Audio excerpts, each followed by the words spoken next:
بسم اللہ الرحمن الرحیم۔ السلام علیکم ناظرین، میں ملک سرفراز عزیز ایڈوکیٹ ہائی کورٹ آپ کی خدمت میں حاضر۔ آج جو ٹاپک پر میں ڈسکس کرنا چاہتا ہوں وہ یہ ہے کہ ایک لائر کو کوئی بھی سوٹ یا ایپلیکیشن ڈرافٹ کرنے سے پہلے کن عوامل کو مد نظر رکھنا چاہیے۔ اس میں سب سے پہلے تو یہ آ جاتا ہے کہ جب بھی کوئی پارٹی ہمارے پاس کوئی میٹر لے کر آتی ہے، کوئی پریپوزیشن لے کر آتی ہے یا کوئی کیس لے کر آتی ہے، تو ہمیں یہ دیکھنا چاہیے، ایک وکیل کو یہ دیکھنا چاہیے کہ یہ کون سا سوٹ اس پہ ہم فائل کر سکتے ہیں یا کون سی ایپلیکیشن ہم فائل کر سکتے ہیں۔ اس کے بعد نمبر 2 پہ یہ بات آ جاتی ہے کہ جس کورٹ میں ہم یہ دعویٰ فائل کرنا چاہتے ہیں یا ایپلیکیشن دینا چاہتے ہیں، آیا کہ اس کورٹ کو اس کی جورسڈکشن بھی حاصل ہے یا نہیں ہے۔ سوٹ عموماً یا ایپلیکیشن وہاں پر فائل کی جاتی ہے جس کورٹ کو جورسڈکشن حاصل ہوتی ہے۔ جورسڈکشن اس کی ٹیریٹوریل جورسڈکشن بھی ہو سکتی ہے، جورسڈکشن اس کی پیکیونری جورسڈکشن بھی ہو سکتی ہے، اور جورسڈکشن جو ہے وہ کسی اسپیشل لا کے تحت جو کسی کورٹ کو دی گئی ہوتی ہے وہ بھی ہو سکتی ہے۔ جورسڈکشن سے مراد یعنی اختیار سماعت ہے۔ اب ٹیریٹوریل جورسڈکشن میں ہم نے یہ دیکھنا ہے جہاں ڈیفینڈنٹ ریزائڈ کرتا ہو وہ ٹیریٹری جہاں پر سوٹ فائل کرنا چاہتے ہیں اس کی جورسڈکشن میں آنی چاہیے، یا جہاں پر جس جگہ پر کاز آف ایکشن پیدا ہوئی ہے وہ ٹیریٹری اس کورٹ کی جورسڈکشن میں آنی چاہیے سوٹ فائل کرنے کے لیے۔ اس کے علاوہ پیکیونری جورسڈکشن ہے۔ پیکیونری جورسڈکشن میں ویلیویشن کے اعتبار سے، اس کی مالیت کے اعتبار سے یہ دیکھا جاتا ہے کہ کون سا کورٹ اس ویلیویشن کا سوٹ جو ہے اس کے پاس جورسڈکشن ہے اس کو سماعت کرنے کی۔ اس کے بعد آ جاتی ہے جو جورسڈکشن اسپیشل لا کے تحت کسی کورٹ کو حاصل ہوتی ہے۔ عمومی طور پر ہم کوئی بھی دعویٰ جو ہم سول کورٹ میں فائل کرتے ہیں وہ لوئسٹ گریڈ کی کمپیٹنٹ کورٹ میں فائل کرتے ہیں، جنرلی یہ ہوتا ہے۔ لیکن کسی اسپیشل لا کے تحت، جیسے لا آف ڈیفامیشن کے تحت، لا آف ڈیفامیشن میں ہم سوٹ فار ڈیفامیشن کا دعویٰ وہ سینئر سول جج کے پاس فائل نہیں کرتے، وہ ہم ڈسٹرکٹ جج صاحب کے پاس فائل کرتے ہیں، جس کی سماعت بعد میں ایڈیشنل ڈسٹرکٹ جج جو ہے وہ کرتا ہے۔ یعنی ہم سینئر سول جج کو سوٹ فار ڈیفامیشن کا دعویٰ فائل نہیں کر سکتے کیونکہ سینئر سول جج کے پاس سوٹ فار ڈیفامیشن کے دعوے کی جورسڈکشن نہیں ہے۔ اسی طرح آرڈر 37 رول 1-2 کا دعویٰ ہم سینئر سول جج کے پاس فائل نہیں کرتے کیونکہ اس کے پاس اس کی جورسڈکشن نہیں ہے۔ وہ دعویٰ وہ بھی ڈسٹرکٹ جج کے پاس جو ہے فائل کرتے ہیں کیونکہ جورسڈکشن اس کے پاس ہے۔ اس کے آگے جو اگلا پوائنٹ ہے وہ یہ ہے کہ کس پارٹی کی طرف سے دعویٰ دائر کرنا چاہیے اور کس پارٹی کے خلاف دعویٰ دائر کرنا چاہیے۔ اب یہ دیکھنا ہے کہ جو اگریوڈ پارٹی ہے وہ دعویٰ فائل کر سکتی ہے، اور جس کے خلاف کوئی گریونس ہے، جس کے خلاف ہم ریمیڈی کلیم کرنا چاہتے ہیں، اس کو ہم ایز اے ڈیفینڈنٹ پارٹی بنا سکتے ہیں۔ اس کے بعد سوٹ فائل کرنے سے پہلے ہمیں یہ چیز بھی مد نظر رکھنی چاہیے کہ یہ جو دعویٰ ہم فائل کر رہے ہیں اس کی لمیٹیشن یہ ود لمیٹیشن ہے، یہ زائد المیعاد تو نہیں ہے، یا اگر یہ لمیٹیشن میں آتا ہے تو ٹھیک ہے، اگر نہیں آتا تو پھر کیا کرنا۔ تو اگر نہیں آتا تو وہ یعنی سوٹ آپ کا جو ہے وہ بیونڈ دی لمیٹیشن پیریڈ ہے، تو آپ نے دیکھنا ہے کہ کن عوامل کے تحت یہ بیونڈ دی لمیٹیشن پیریڈ ہے۔ مثال کے طور پر کوئی ایسا بھی ہو سکتا ہے کہ پلنٹف اس وقت نابالغ تھا جب اس کو کاز آف ایکشن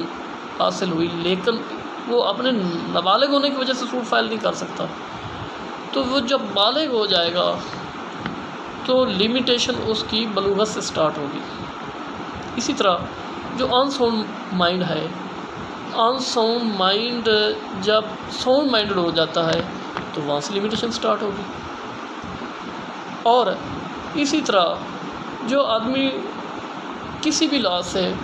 مطلب ڈسیبل ہے، وہ اس قابل نہیں کہ وہ سوٹ فائل کر سکے، جب اس کی یہ ڈسیبلٹی ریموو ہو جاتی، ختم ہو جاتی ہے، تو وہاں سے اس کی لمیٹیشن سٹارٹ ہوگی۔ تو اس لحاظ سے لمیٹیشن کو بھی دیکھنا ہے اور لمیٹیشن کو کور بھی کرنا ہے۔ اگر beyond the period of limitation ہے تو آپ نے اس کو ایکسپلین بھی کرنا ہے۔ تو یعنی لمیٹیشن کا عنصر جو ہے یہ بھی آپ نے لازمی طور پہ دیکھنا ہے کہ سوٹ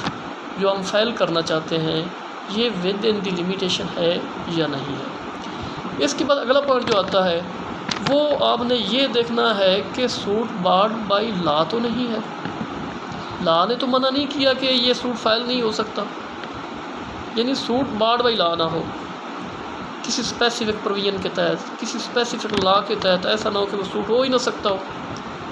یا یہ بھی ہو سکتا ہے بعض دفعہ ہم کو سوٹ فائل کرتے ہیں اور اس سوٹ کے ساتھ کوئی ریمیڈی ہم اویل کر سکتے ہیں اور اس کو ہم چھوڑ دیتے ہیں، اس کو ویو کر دیتے ہیں، تو وہ جو ویو کی گئی ریمیڈی ہے اس کو ہم دوبارہ کسی نئے سوٹ میں کلیم نہیں کر سکتے، کیونکہ اس پہ سی پی سی کا آرڈر 2 رول 2 اپلائی ہوتا ہے کہ جو ریمیڈی آپ ایک دفعہ کسی سوٹ میں ویو کر دیتے ہیں اس کا آپ سیکنڈ سوٹ جو ہے وہ فائل نہیں کر سکتے۔ یعنی اس طرح سے یہ بھی بارڈ بائی لا ہو گیا۔ تو یعنی آپ نے یہ بھی دیکھنا ہے کوئی دعویٰ یا کوئی مطلب ایسی فیکٹ جو بارڈ بائی لا ہے اس کو بھی آپ نے مد نظر رکھنا ہے۔ اس کے علاوہ اگلی چیز جو آ جاتی ہے وہ یہ آپ نے دیکھنی ہے کہ آپ کو کاز آف ایکشن کس پارٹی کے خلاف ہے اور کاز آف ایکشن حاصل ہے بھی کہ نہیں ہے، اور کاز آف ایکشن جو ہے یہ کہاں سے پیدا ہوئی، کس ٹائم سے پیدا ہوئی۔ اب آ جاتے کہ کاز آف ایکشن کیا ہے، اس کو آپ گراؤنڈ آف ایکشن بھی کہہ سکتے ہیں۔ اب آپ نے یہ دیکھنا ہے کہ جس پارٹی کے خلاف ہم سوٹ فائل کرنے جا رہے ہیں اس کے خلاف ہمیں کاز آف ایکشن ہے یا نہیں ہے۔ اگر نہیں ہے تو ہم سوٹ فائل ہی نہیں کر سکتے۔ اب اس سے اگلی بات جو آتی ہے کہ سوٹ ہمارا یہ بھی دیکھنا ہے کہ مینٹینیبل بھی ہے کہ نہیں ہے، کسی لا کے تحت ہم اس کو کر بھی سکتے ہیں یا نہیں کر سکتے، اس کی مینٹینیبلٹی کو بھی آپ نے دیکھنا ہے۔ اس سے آگے جو چیز آ جاتی ہے وہ یعنی دعویٰ دائر کرنے سے قبل یہ چیز بھی دیکھنی ہے کہ جو سوٹ ہم فائل کرنے جا رہے ہیں اس پر کتنے کا کورٹ فیس لگے گا، یا کورٹ فیس لگے گا بھی یا نہیں لگے گا، یہ بھی آپ نے دیکھنا ہے۔ اور کیونکہ کوئی ایسے دعویٰ جات ہیں جن پر کورٹ فیس نہیں لگتا، کئی ایسے دعویٰ جات ہیں جن پر کورٹ فیس لگتا ہے۔ ویسے تو یہ مطلب جس دعویٰ کی ویلیویشن 2 لاکھ یا 2 لاکھ سے زیادہ ہے اس پہ 15,000 کا کورٹ فیس لگتا ہے، اور جو 2 لاکھ سے کم ہے اس پہ 7.5% کے حساب سے کورٹ فیس لگتا ہے، اور جو 25,000 سے کم ہے اس پہ کورٹ فیس نہیں لگتا۔ یعنی یہ چیزیں آپ نے دیکھنی ہیں کہ کورٹ فیس اس دعویٰ پہ کتنے کا لگتا ہے، اور یہ بھی دیکھنا ہے لگتا بھی ہے یا نہیں لگتا۔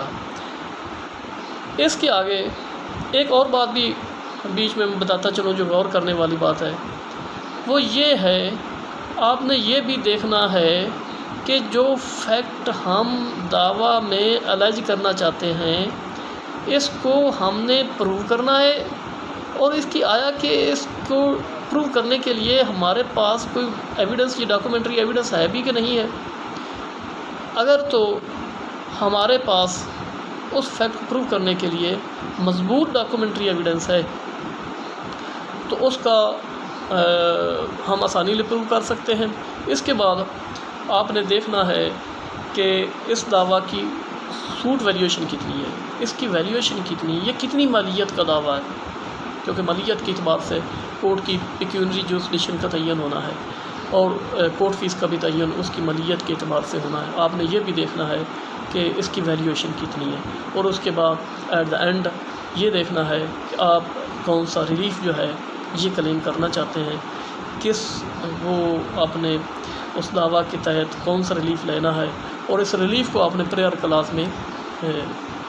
بیان کرنا ہے کہ یہ ریلیف جو ہے یہ ہم کورٹ سے حاصل کرنا چاہتے ہیں، کورٹ کے ذریعہ سے حاصل کرنا چاہتے ہیں، تو اس ریلیف کا بھی آپ کو پتہ ہونا چاہیے۔ تو یہ تھا ہمارا آج کا ٹاپک، یعنی دعویٰ دائر کرنے سے پہلے کون سے فیکٹر ہیں، کون سی چیزیں ہیں